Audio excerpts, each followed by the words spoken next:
Aplauso al Rey de Reyes, al Señor de Señores.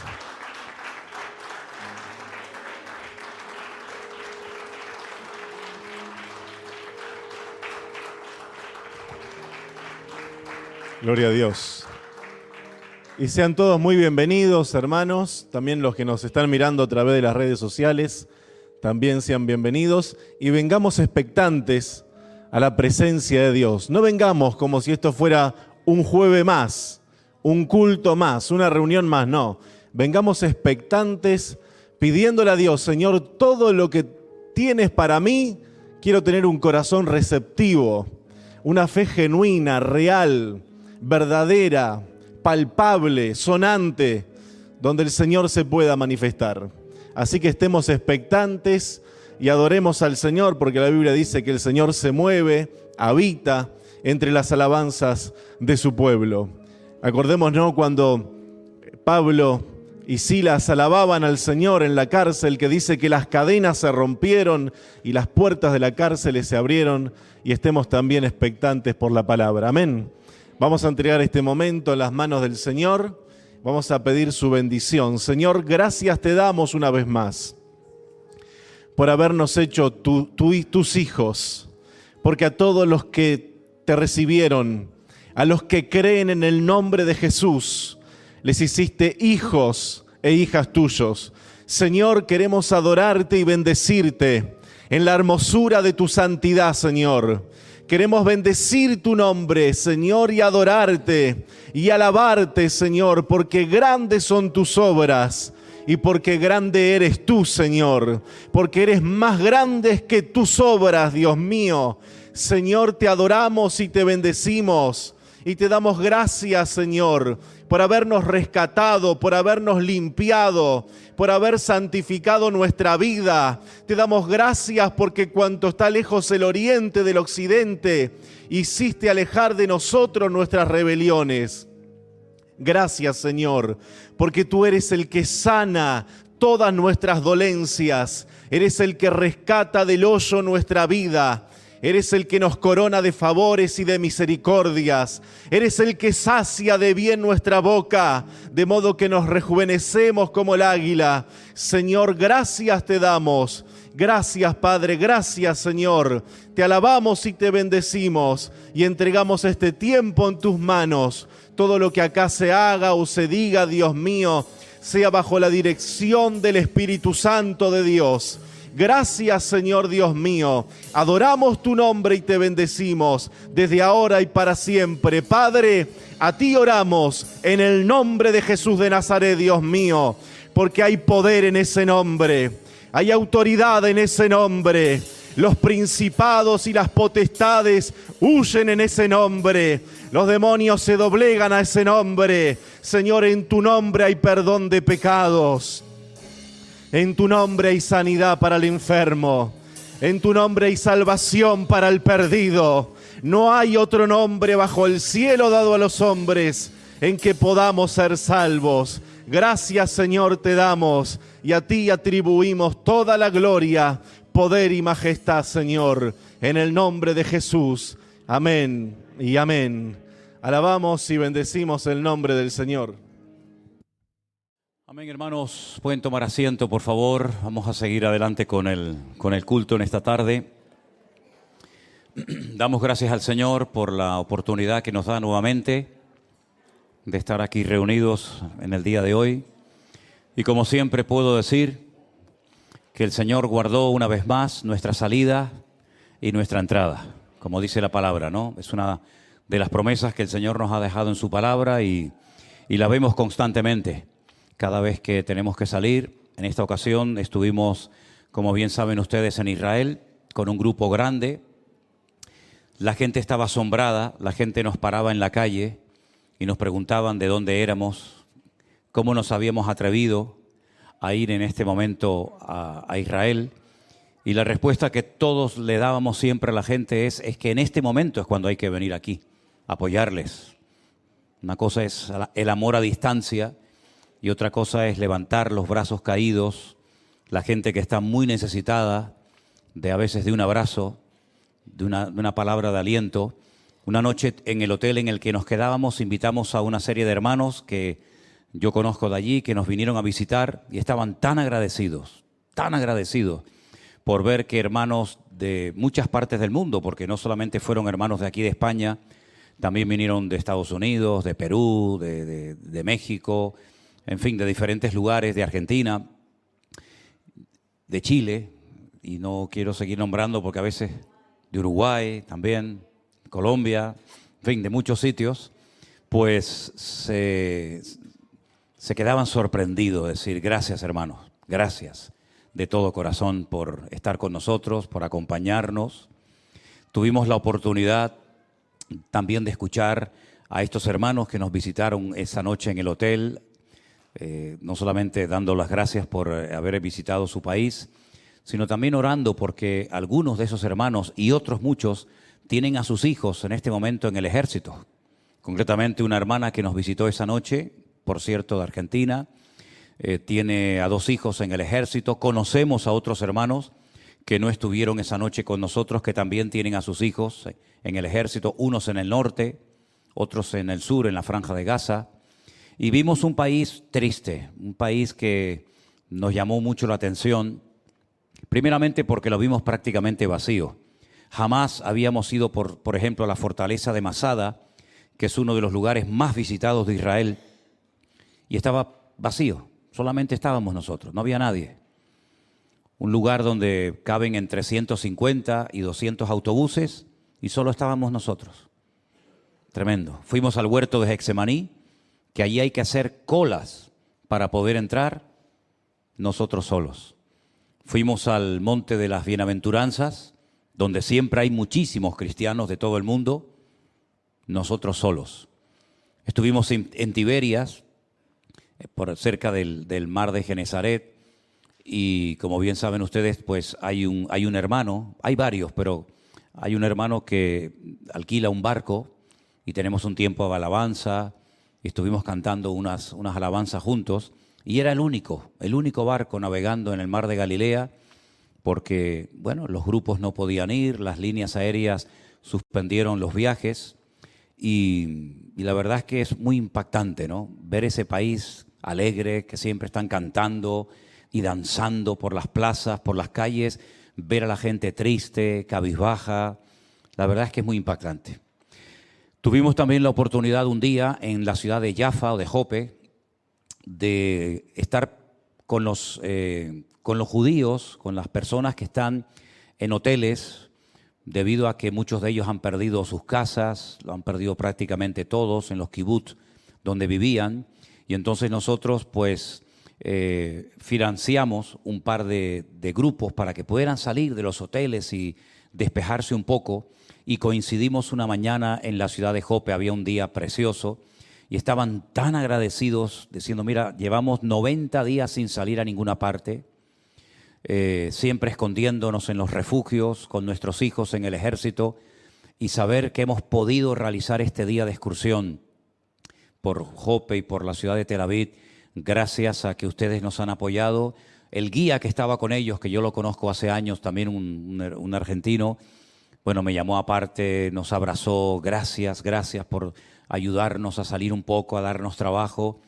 La gente muy agradecida, créame sinceramente que la gente sorprendida de vernos a tantos y muy agradecida, diciéndonos gracias hermanos, muchas gracias, no dejéis de orar por nosotros. Otra noche invité a un pastor amigo mío que vino con su hijo desde la ciudad de Askelon, una ciudad que ha sido muy castigada por los misiles que han estado lanzando, y estuvo una noche en el hotel también con nosotros, nos compartió un poquito de la situación de la obra.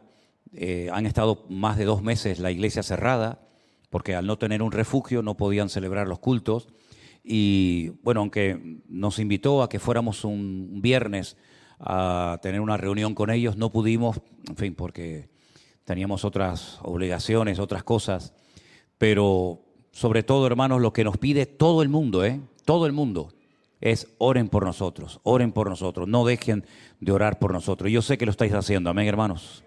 Yo sé que ustedes están orando como nos gustaría a nosotros que oraran por nosotros si nuestro país entrara en guerra, si entraran a nuestras casas hicieran las barbaridades que aquellos salvajes hicieron, donde todavía están apareciendo trozos de cuerpos, dientes, orejas, dedos, pelos, y todavía están tratando de localizar a mucha gente que quedó totalmente destrozada, pues cómo nos gustaría a nosotros, ¿verdad?, que nuestros hermanos de otras partes del mundo vinieran y nos visitaran y oraran por nosotros y nos dieran consuelo y nos dieran ánimo y nos dieran palabra. Así es que eso es lo que yo les puedo decir a grandes rasgos. Luego, pues bueno, pues como siempre, ¿no? Estuvimos en diferentes lugares, en la ciudad de Jerusalén, siempre nos quedábamos por seguridad, íbamos por la mañana a un lugar y siempre volvíamos a dormir a la ciudad de Jerusalén. Y luego cuando el grupo se marchó, nos quedamos 3 días. Tuvimos la oportunidad de reunirnos con 2 parejas, con 2 matrimonios en la ciudad de Tel Aviv, donde tuvimos una cena con ellos, también fue muy buena.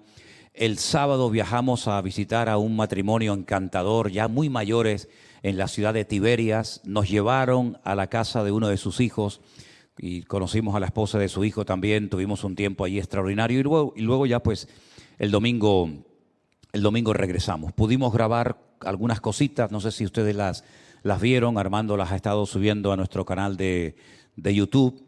Y bueno, dicho sea de paso, todavía siguen por ahí apareciendo de vez en cuando canales falsos con nuestro nombre, con el logotipo. En fin, esto es el cuento de nunca acabar, ¿no? Gente que se hacen pasar por mí o con el nombre de nuestra iglesia, con el logotipo.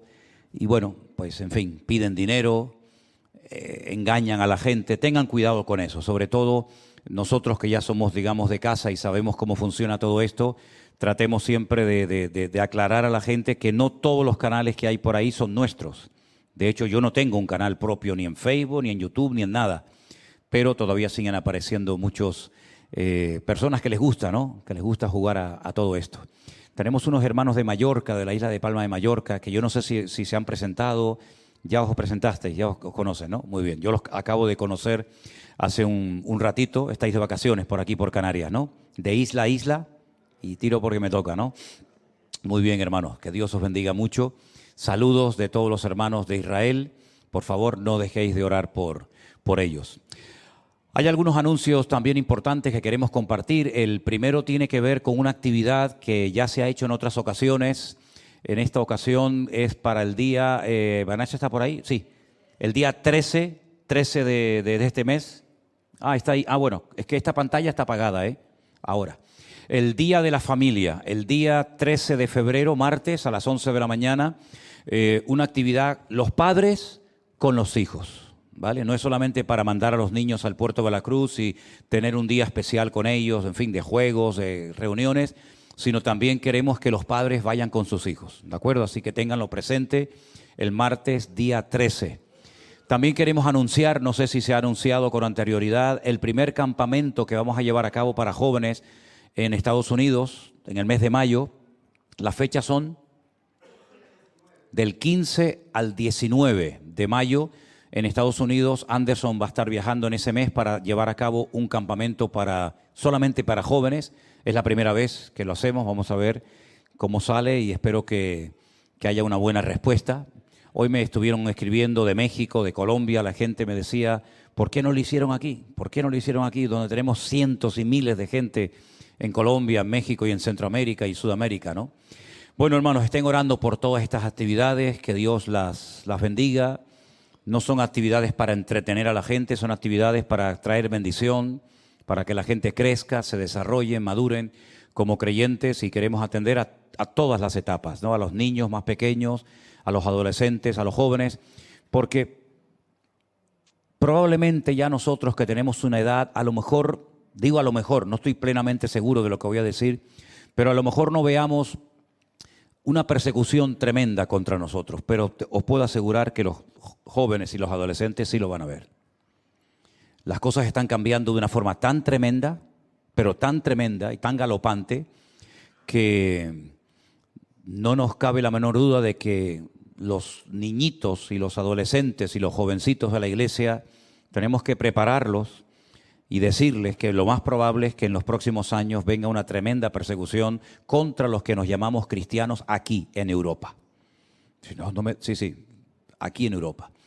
Hay más de 60 millones de musulmanes en este continente No digo todos, pero muchos de ellos son tremendamente radicales, que odian a los cristianos y que consideran que las personas que no creemos y no somos como ellos, y a las mujeres que no se visten como ellas, etcétera, etcétera, pues hay que de alguna manera eliminarlos.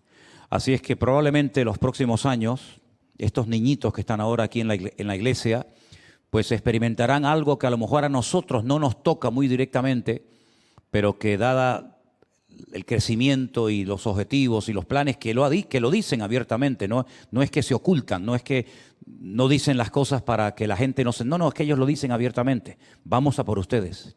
Queremos conquistar la Torre Eiffel y convertirla en una mezquita gigante, y queremos poner mezquitas por toda Europa, y queremos que el Islam y la Sharia, la ley islámica, pues se ponga en todos los colegios y en las universidades, y que todas las mujeres usen el velo y que las iglesias sean cerradas. Ellos lo dicen, es decir, no se cortan en eso. El objetivo de ellos es conquistar Europa para el Islam, y bueno, están haciendo todo lo posible, presionando. Quiero decirles que la mezquita más grande de Europa se está construyendo aquí en el sur de nuestra isla de Tenerife, por si no lo sabían, La mezquita más grande de Europa, aquí en Adeje, se está construyendo. El ayuntamiento creo que les regaló el terreno. Y en fin, estas cosas tenemos que saberlas, porque el día que se inaugure esa mezquita van a venir miles y miles de musulmanes a visitar la mezquita más grande de Europa, que hasta el otro día estaba en uno de los países de Europa, si no recuerdo mal en España, pero que las Islas Canarias están dentro del punto de mira de esta gente, ¿no? Así es que bueno, las cosas van a ir cambiando muy rápidamente. Lo que antes pasaban 30 o 40 años, hoy en día en un año cambia radicalmente. Cuando nos fuimos ahora a Madrid, que hicimos noche en Madrid antes de irnos a Alicante, el aeropuerto de Los Rodeos parecía Angola. Cientos, no quiero decir miles, porque a lo mejor sería muy exagerado, pero cientos y cientos y cientos de estos muchachos jóvenes que vienen en plena forma, porque a mí me llama la atención, yo me les quedo mirando y son atletas, no vienen escuálidos, enfermos, hechos polvos, sino que veía ayer unas pateras gigantes que llegaron a Canarias y salen caminando tranquilamente por su propio pie, 1,90, 2 metros de altura, con su teléfono en la mano, hablando con el padre, con la madre. Sí, algo increíble. La mejor forma de entrar hoy en día en España es en una patera. Tienes todos los derechos en 5 minutos, cosa que a lo mejor algunos de los que llevan años esperando por sus papeles a lo mejor no se los van a dar, o sí, ¿no? Pero así son las cosas. En fin, oremos mucho para que el Señor nos ayude y no bajemos la guardia.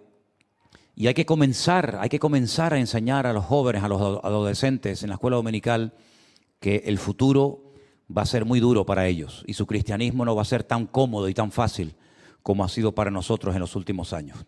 Bueno, pasamos ya al mensaje, si les parece, queridos hermanos. Vamos a orar un momentito, cierre sus ojos, si es tan amable, y vamos a pedir la bendición de Dios. El tema de hoy, o el mensaje de hoy, se titula Jesús en el Antiguo Testamento.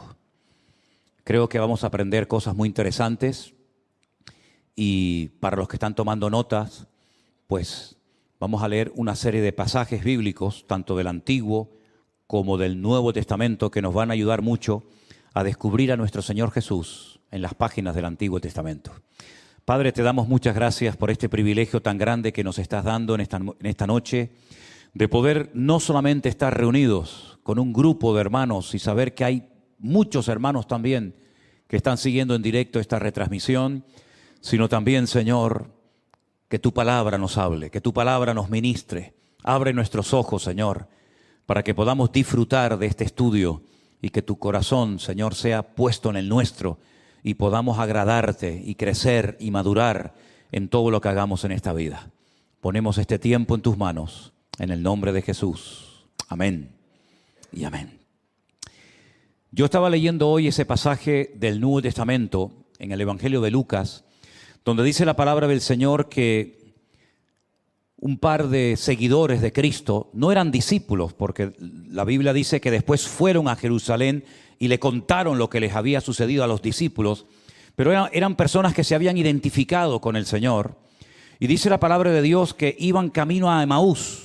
Cuando uno llega al aeropuerto de Tel Aviv, en Israel, y va en dirección a Jerusalén, ves por el camino un lugar que se llama todavía Emaús.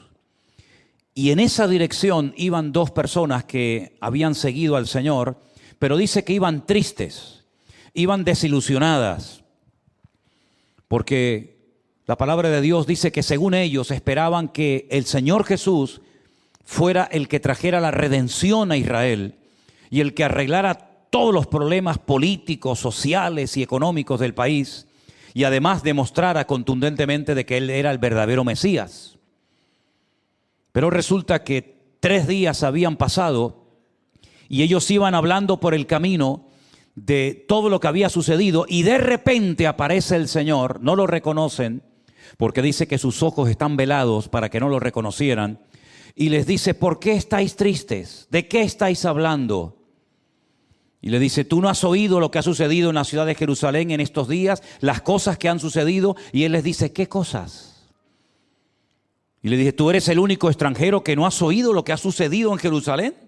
Y comienzan a contarle de cómo Jesús fue un profeta, según ellos, poderoso, y cómo hizo milagros y señales y prodigios, pero al final los gobernantes de esta nación lo mataron, y hace 3 días que no sabemos absolutamente nada de él, aunque algunas mujeres nos han dicho que lo han visto resucitado. Y entonces es cuando interviene el Señor y les dice: duros de corazón, ¿no habéis entendido todavía a estas alturas que era necesario que el Cristo padeciera y que fuera desechado y crucificado? Y dice que comenzó por todas las escrituras del Antiguo Testamento a intentar demostrarles que todo lo que le sucedió al Señor en su primera venida, todo estaba escrito. Nada fue por casualidad. Su muerte, su resurrección, el rechazo del pueblo de Israel, los latigazos, la traición que experimentó, todo estaba escrito. Por lo tanto, dice que a través de los profetas y de todos los escritos del Antiguo Testamento, pues dice que mientras Él les hablaba, después dijeron que ardían sus corazones. Y cuando reconocieron finalmente que el que tenían delante y les estaba hablando era nada más y nada menos que el Señor Jesús, dice que dieron media vuelta, se fueron a Jerusalén y fueron a la casa donde estaban sus discípulos reunidos y les contaron que lo habían visto. Y que a través de las Escrituras por fin lograron entender que todos los sufrimientos y todo lo relacionado con la primera venida del Señor Jesucristo, todo estaba escrito y nada fue por casualidad. Ahora bien, si comenzamos a leer la Biblia desde el principio, hay algunas personas que no comienzan a leer la Biblia por el principio, sino empiezan generalmente por el Evangelio de Juan o por los Evangelios, pero los que han empezado en alguna ocasión a leer la Biblia desde el principio y la conocen, ustedes se habrán percatado que hay muchas cosas que sucedieron, incluso personajes que existieron, que nos hablan de distintas características o aspectos de la vida del Señor Jesucristo. Por ejemplo, vamos a comenzar leyendo el pasaje de Números capítulo 21, donde se nos relata una historia tremendamente interesante y dice lo siguiente. Números capítulo 21, versículo 14, dice la palabra del Señor lo siguiente: después partieron del monte de Hor, camino del Mar Rojo, para rodear la tierra de Edom, y se desanimó el pueblo por el camino. ¿Cuántos de los que están aquí, honestamente, podrían decir que en algún momento de tu vida tú te has desanimado en tu comunión con el Señor?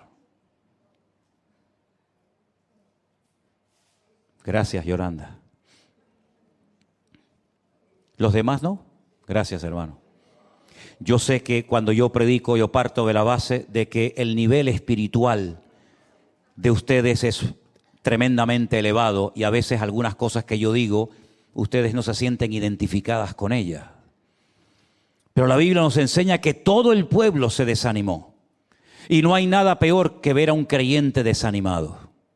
Porque el desánimo nos lleva a la tristeza a la amargura y la amargura a la muerte.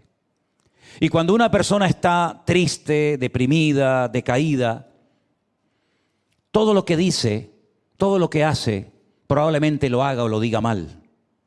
Y en esta ocasión, ese desánimo hizo que el pueblo comenzara a murmurar, a hablar mal contra Dios y por supuesto también contra Moisés.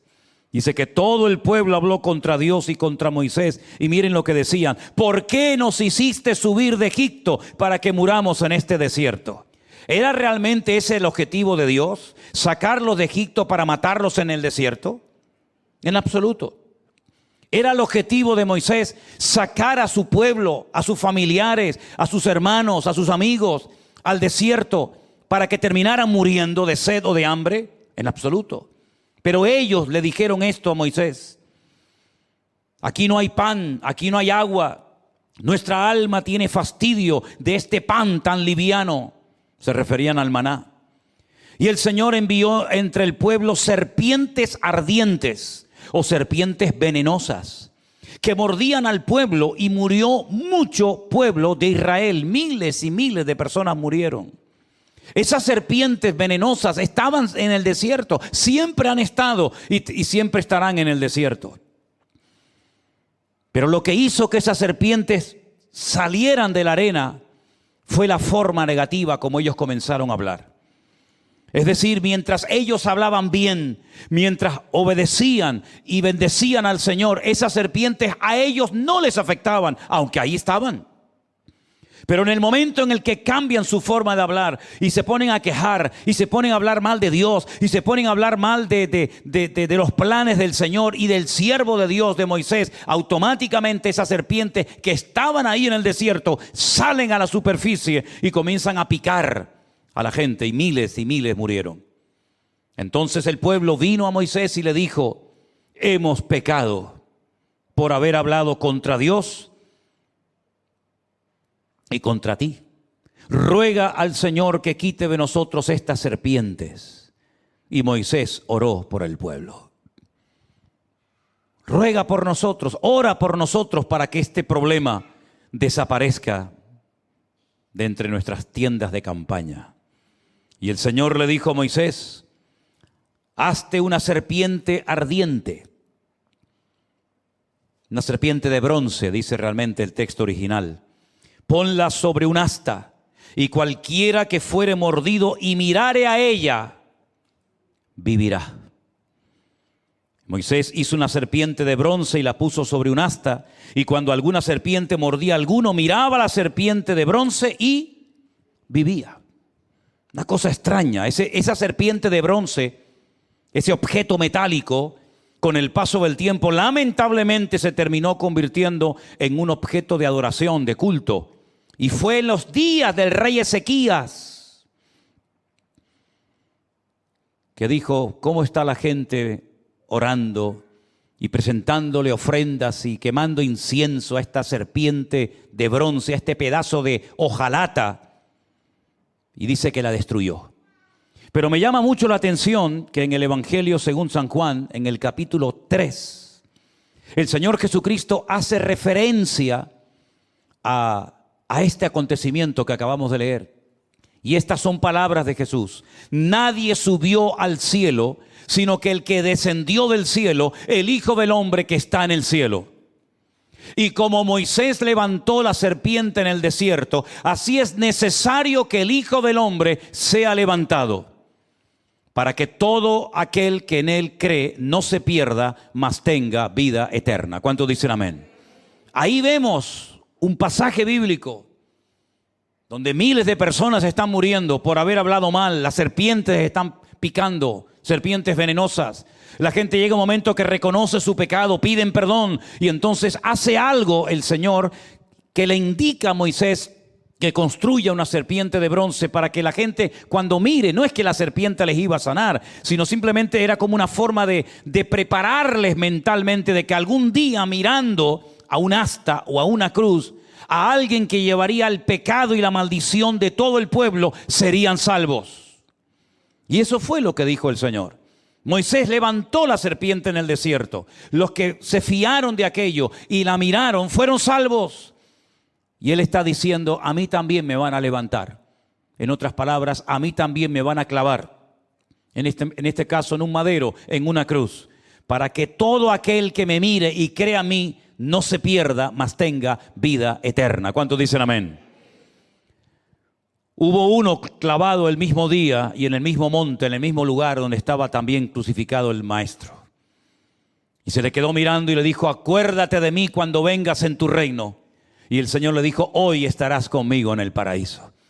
Qué bendición saber que en medio del veneno mortal de la humanidad en la que vivimos, si tú quieres cambiar, si tú quieres salvarte de ese veneno que todo ser humano lleva por dentro, que se llama el pecado, que es lo que nos separa y nos excluye de Dios, y así le va al mundo. Si tú reconoces en algún momento determinado, como ellos reconocieron, que habían pecado, que lo habían hecho mal, que se habían equivocado, que habían hablado incorrectamente, si tú reconoces todo eso, hay esperanza también para ti. Y esa esperanza es mirarlo a Él, creer en Él, aceptarlo a Él. Y entonces serás salvo y pasarás de muerte a vida. ¿Cuántos dicen amén? Aquí vemos un pasaje bíblico donde vemos que el Señor lo cita, se lo sabía de memoria, y Él se compara con aquella serpiente para decirle a la gente: el que me mire y confíe en mí será salvo, como vuestros antepasados no perecieron por el veneno de las serpientes. Hay otro pasaje muy interesante en el libro del Éxodo, capítulo 16, pasaje muy conocido, donde dice la Biblia en el verso 1: partió luego de Elín toda la congregación de los hijos de Israel. Otra vez se metieron en otra parte del desierto, en este caso en el desierto de Sin, que está entre Elín y el Sinaí, a los 15 días del segundo mes después que salieron de la tierra de Egipto. Y toda la congregación de los hijos de Israel otra vez murmura contra Moisés y contra Aarón en el desierto. Mira, si tú comienzas a buscar en la Biblia todas las veces que Israel pecó, todas las veces que Israel se quejó, todas las veces que le echaba la culpa a Aarón, a Moisés, a Dios o a quien fuera, yo creo que te van a hacer falta muchos rotuladores.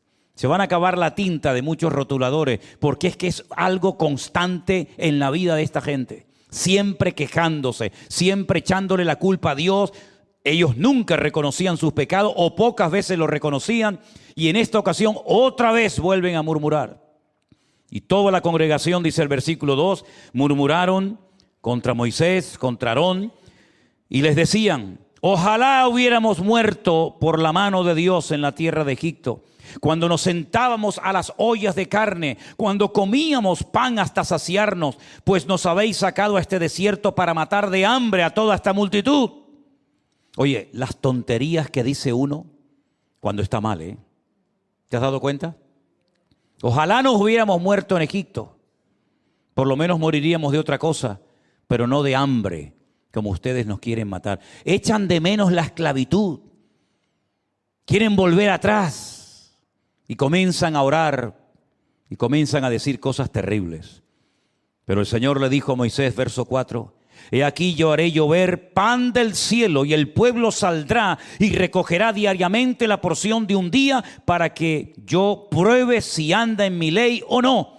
Mas en el sexto día prepararán para guardar el doble de lo que suelen recoger cada día. ¿Por qué? Porque el día siguiente, el séptimo día, el día del reposo del Shabbat, no iba a caer maná.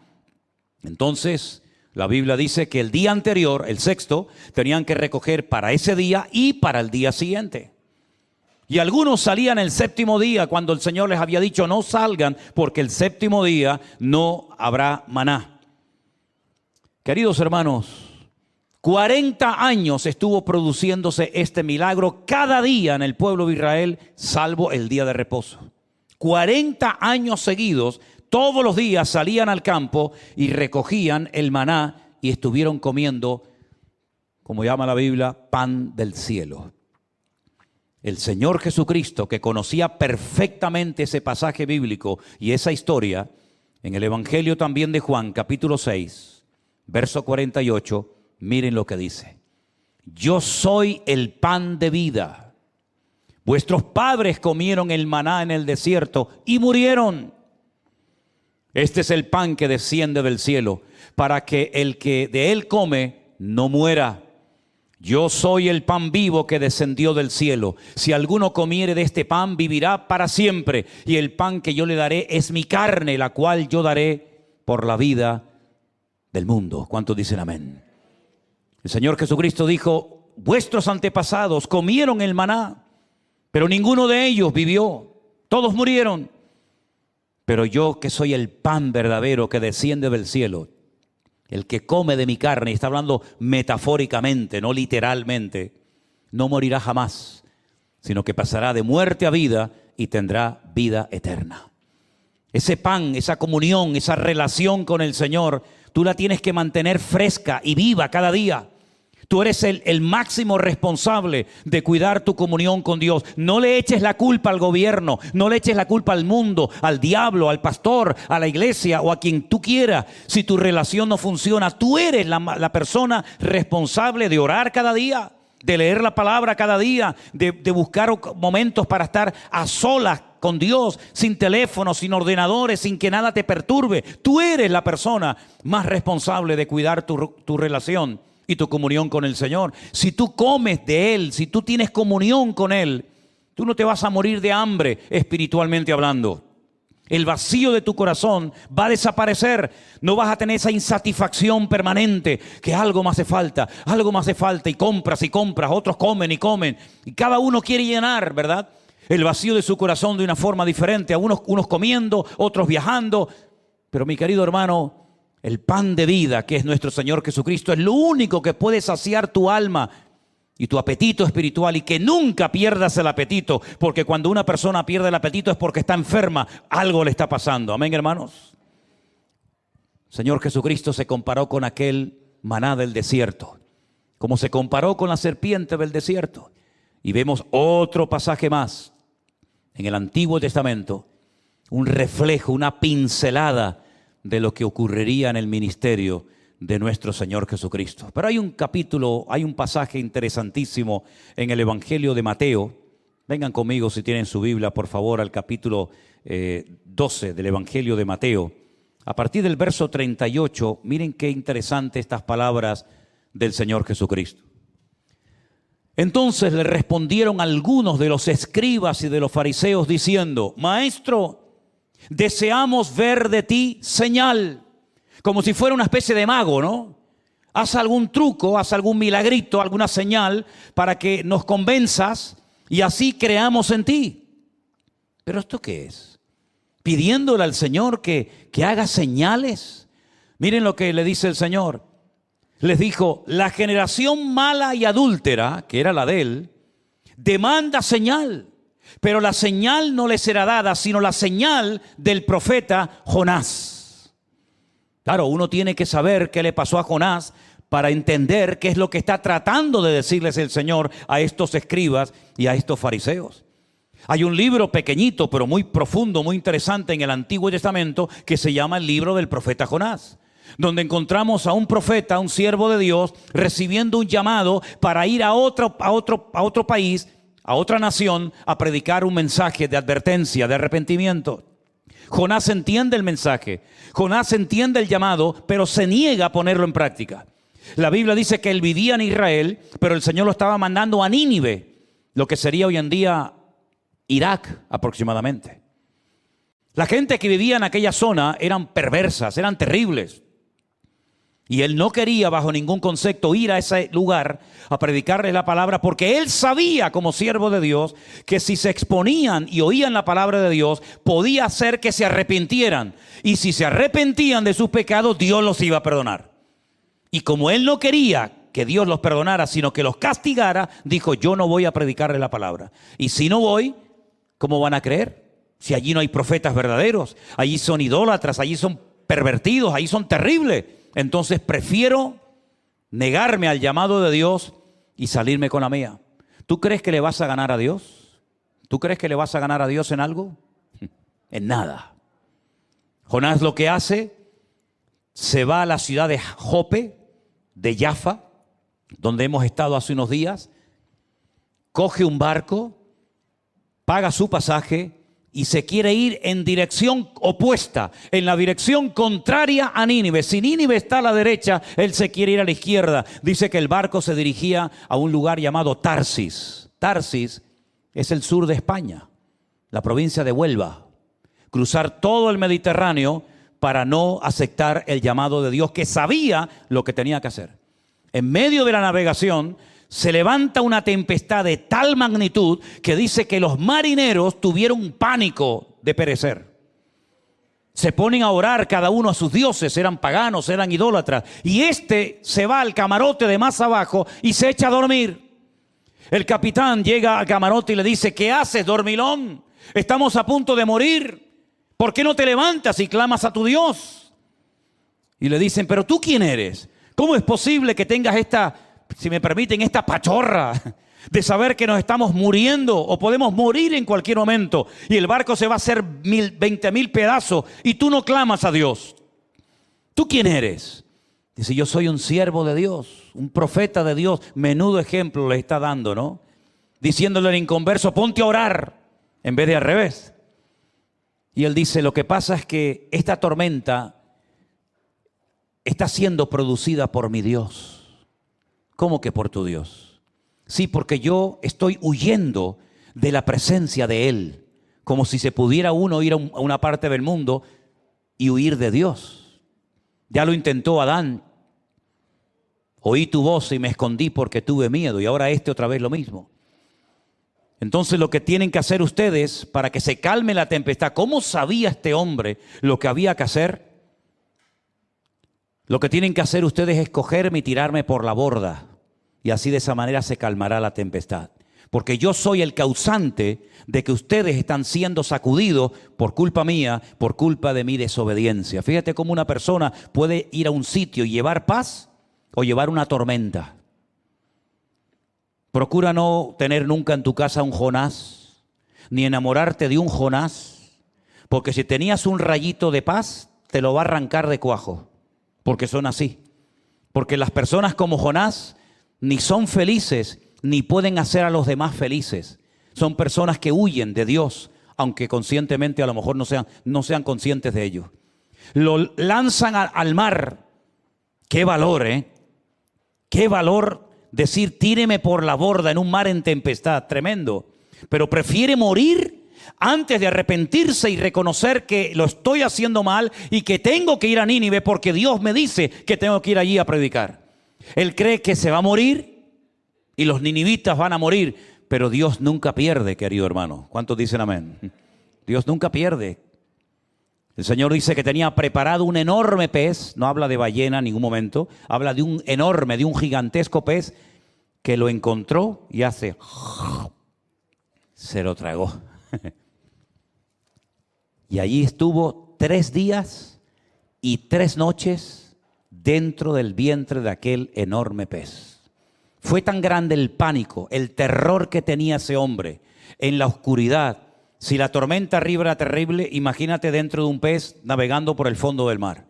Fue tan grande el pánico que cogió, que dice la Biblia que invocó a Dios desde la angustia, desde la desesperación, y Dios lo oyó y le dio la orden al pez de que lo vomitara en una playa. Y entonces al final dice: está bien, Dios, está bien, tú ganas, me voy a Nínive. Y se fue a Nínive, y todos conocemos el resto de la historia. ¿Creen ustedes que Jesús había leído en alguna ocasión el libro de Jonás? ¿Qué opinan? Sin ninguna duda, ¿verdad? Pues mira lo que dice el Señor: la señal que ustedes van a ver es la señal del profeta Jonás. Porque como estuvo Jonás en el vientre del gran pez 3 días y 3 noches, así estará el Hijo del Hombre en el corazón de la tierra 3 días y 3 noches. ¿Cuántos dicen amén? Él sabía cómo iba a morir. Jonás estuvo en el vientre de un enorme pez. Yo estaré en el vientre, en el corazón de la tierra 3 días y 3 noches. No por desobediente como Jonás, sino por haber cargado voluntariamente el pecado, la iniquidad, la perversión de cada uno de ustedes. Yo también estaré enterrado 3 días y 3 noches, pero resucitaré al tercer día. En otras palabras, una porción bíblica más. Ya hemos visto la de la serpiente, la del maná, ahora la de Jonás. Cómo se ve al Señor Jesucristo en todas las páginas, en todos los libros del Antiguo Testamento. Uno realmente se queda sorprendido cuando lee las páginas del Antiguo Testamento, cómo aparece de alguna manera, alguna característica, algo del ministerio de la primera o de la segunda venida del Señor en las páginas del Antiguo Testamento. Voy a ponerles un ejemplo más. ¿Quién no ha oído hablar alguna vez del sumo sacerdote? ¿Verdad? Hasta el otro día teníamos ahí en la entrada de la iglesia como una especie de maniquí, ¿no? De muñeco que hicimos en su época, en su momento, con las vestiduras del sumo sacerdote, para que ustedes se hicieran una idea de cómo se vestía aquel hombre y qué función cumplía en el pueblo de Israel. El sumo sacerdote era el representante del pueblo delante de Dios, y al mismo tiempo también representaba en cierto sentido a Dios delante del pueblo. Tenía el privilegio de ir vestido de una forma diferente a todos los demás. Llevaba piedras preciosas en el efod, en el pectoral, y en esas piedras aparecían los nombres de las tribus de Israel. Llevaba una mitra, un sombrero con una plancha de oro que decía santidad al Señor. Era realmente un privilegio poder ser sumo sacerdote. Pero el mayor privilegio de todos los que tenía este hombre era que una vez al año, sí, una vez al año solamente, podía entrar al lugar santísimo, a lo más profundo del templo del tabernáculo, y allí postrarse delante de Dios e interceder y orar por el pueblo que fuera estaba esperando a que Él clamara por misericordia para el pueblo durante ese año.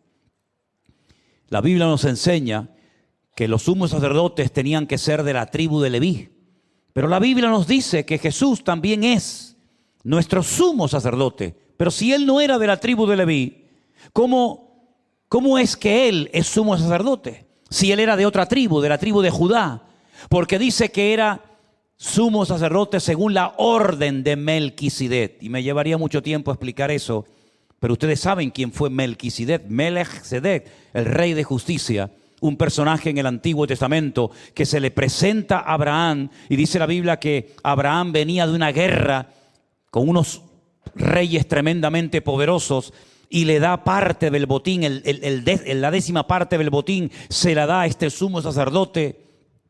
No sabía de dónde salió este hombre, no conocía quién era su padre, su madre, no había ninguna genealogía que pudieras estudiar en profundidad este personaje, pero con él comparte pan y vino. Y dice la Biblia que Jesús es sumo sacerdote según la orden, según la línea de Melquisedec. Y por eso en Hebreos capítulo 7, versículo 22, dice: por tanto Jesús es hecho fiador de un mejor pacto. Y los otros sacerdotes llegaron a ser muchos debido a que por la muerte no podían continuar. Mas este, por cuanto permanece para siempre, tiene un sacerdocio inmutable, por lo cual puede también salvar perpetuamente a los que por él se acercan a Dios, viviendo siempre para interceder por ellos. Así que el sumo sacerdote del Antiguo Testamento es un tipo, es un botón de muestra más, un ejemplo más de cómo Cristo aparece también en el sacerdocio del Antiguo Testamento. Y algunos se preguntarán: ¿y por qué Cristo aparece en Génesis, en Éxodo, en Números, en Levítico, en Deuteronomio, en Samuel, en Jueces, en todos los libros de la Biblia? Porque no hay otro nombre bajo el cielo dado a los hombres por medio del cual podamos ser salvos. Porque Él es el único mediador entre Dios y los hombres. Y porque Él es el único camino que lleva directamente al corazón del Padre. Él es el camino, Él es la verdad y Él es la vida. Y así como Él vino una primera vez, volverá por segunda vez. Algunos no lo esperaban en la primera venida, como tampoco muchos no lo están tampoco esperando, ni siquiera preparándose para su inminente segunda venida. Pero si leemos, por ejemplo, el libro de los Salmos, que es el libro que más capítulos tiene del Antiguo Testamento, nada más y nada menos que 150 capítulos, pues en cada uno de esos salmos, o en la mayoría de esos salmos, también se le ve. Por ejemplo, en el Salmo 118 se le llama a él la piedra angular. ¿Saben ustedes la historia de una piedra que llegó a Jerusalén, que iba destinada al templo, y por lo visto los que estaban edificando la desecharon? Dijeron: no, esta piedra viene defectuosa, esta piedra es diferente a todas las demás. Y cogieron esa enorme piedra y la lanzaron al torrente del Cedrón, a un barranco que hay allí en la ciudad de Jerusalén. Y dice la Escritura que la piedra que desecharon los edificadores al final vino a ser la cabeza del ángulo, la más importante de todas. Y tuvieron que bajar, recoger la piedra, y es la que cierra, la que tranca el ángulo de la muralla, y al final lo que desecharon se convirtió en la piedra más importante. Así aparece Cristo como la piedra angular en el Salmo 118. El capítulo o el Salmo 22, lean el Salmo 22 y parece que hay un periodista al pie de la cruz apuntando todo lo que está viendo. Es increíble la cantidad de detalles que cuenta el salmista en el Salmo 22, cientos de años antes de la ejecución de Cristo. En el capítulo 22 se detallan sus sufrimientos de una manera increíble.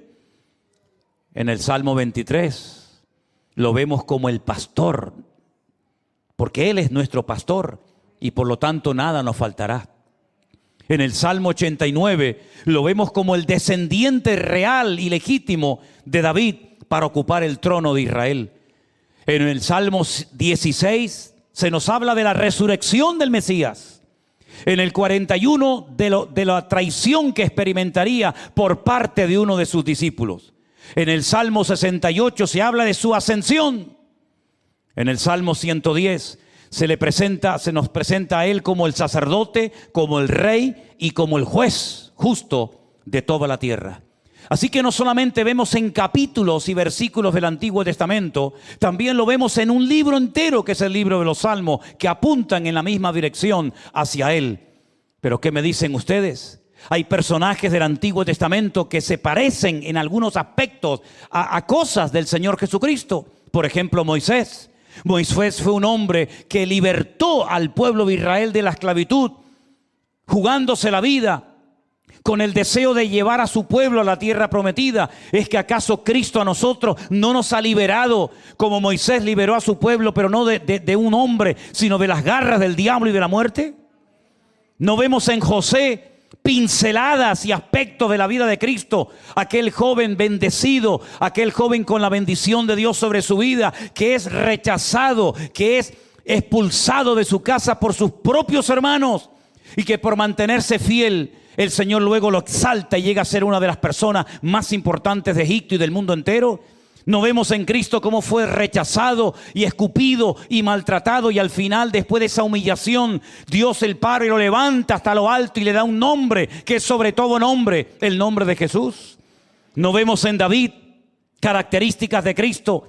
¿No lo vemos a Él, verdad, durante muchos años que nadie sabía nada de Él, hasta que aparece en escena y Samuel lo unge con aquel aceite especial y llega a ser el que unifica todas las tribus de Israel y llegó a ser el rey más importante de la historia de ese país?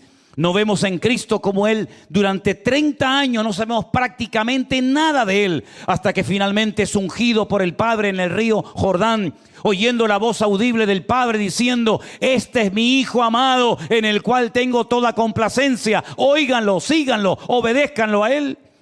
Así que, hermanos queridos, si usted quiere buscar a Cristo en el Antiguo Testamento, lo vas a encontrar por todas partes. Pero una cosa es que tú lo veas y lo descubras en los capítulos, en los personajes, en los salmos.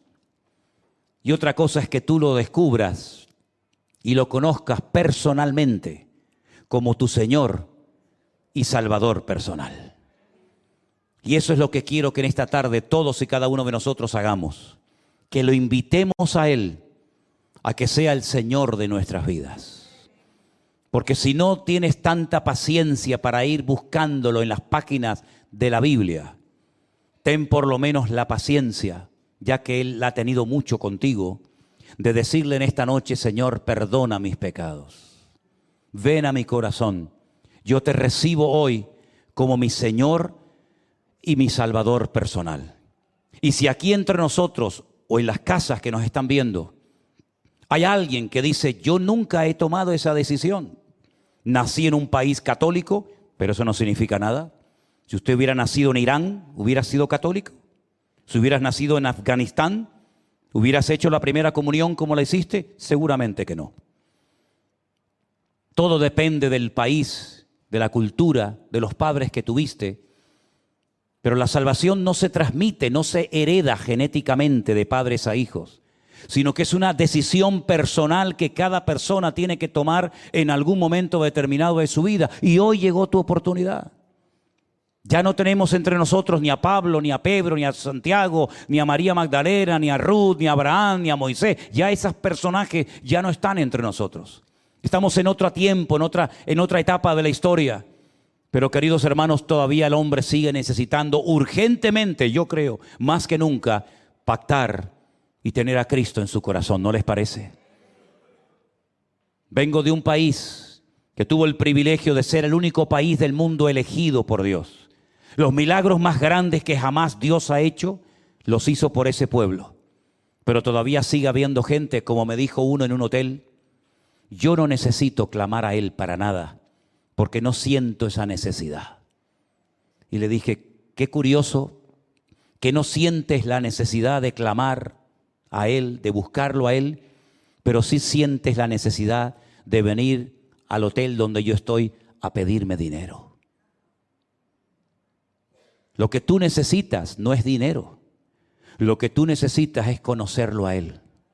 Porque cuando lo tengas a Él, aunque las cosas te vayan igual o peor, cuando lo tienes a Él, no necesitas absolutamente de nada ni de nadie. Podrás dormir tranquila, te cases o no, venga tu marido o no, seas madre o no, seas sana o sano de tu enfermedad o no.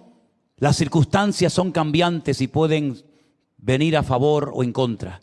Pero cuando tú lo tienes a Él, tienes la perla de gran precio.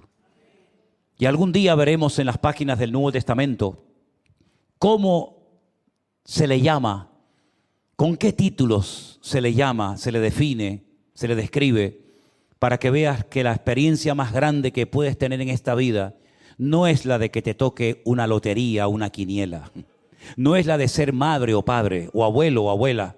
La experiencia más hermosa del mundo es la de conocer al Señor Jesús como tu Señor y Salvador personal. Cierra tus ojos, por favor.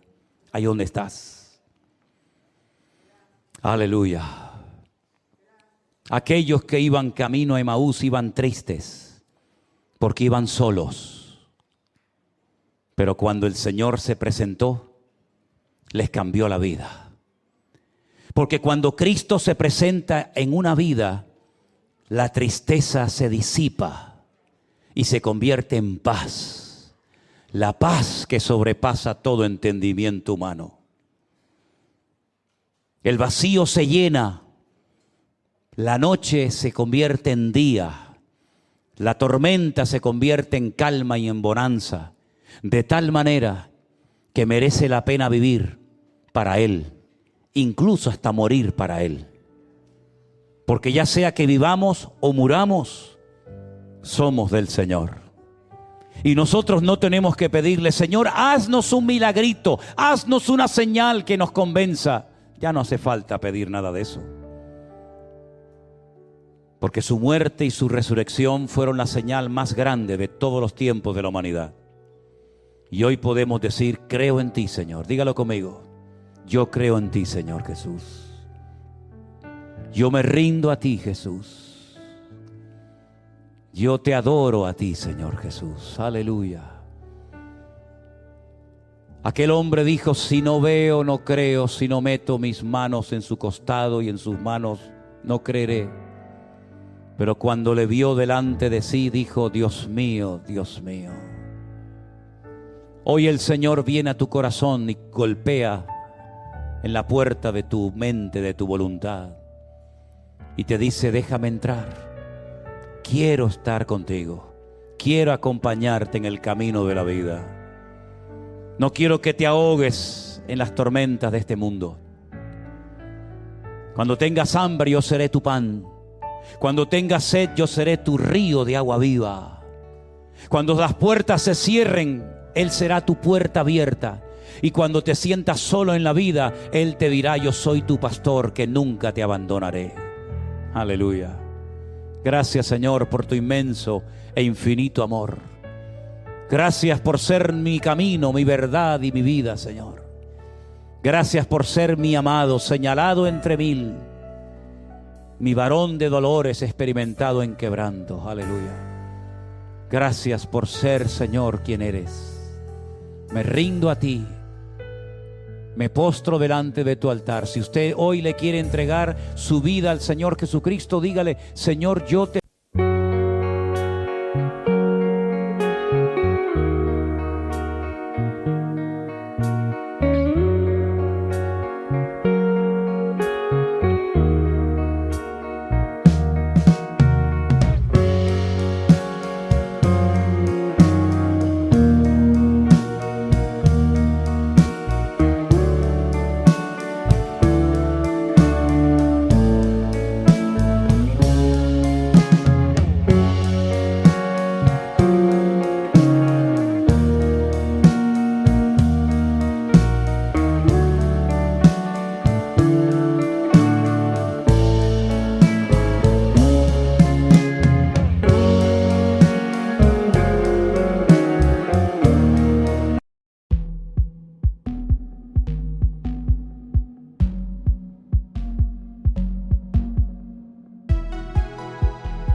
Perdón por mis pecados. Yo quiero que tú limpies mi corazón. Yo quiero nacer de nuevo y conocerte y amarte y servirte todos los días de mi vida.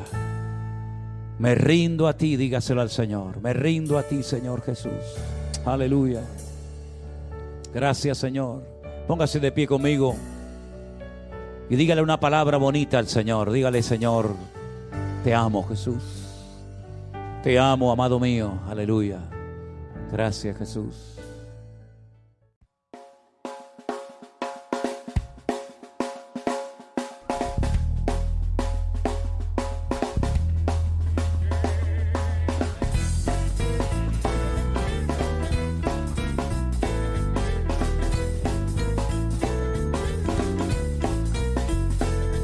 Tiene roto el corazón de tanto sufrir y llorar.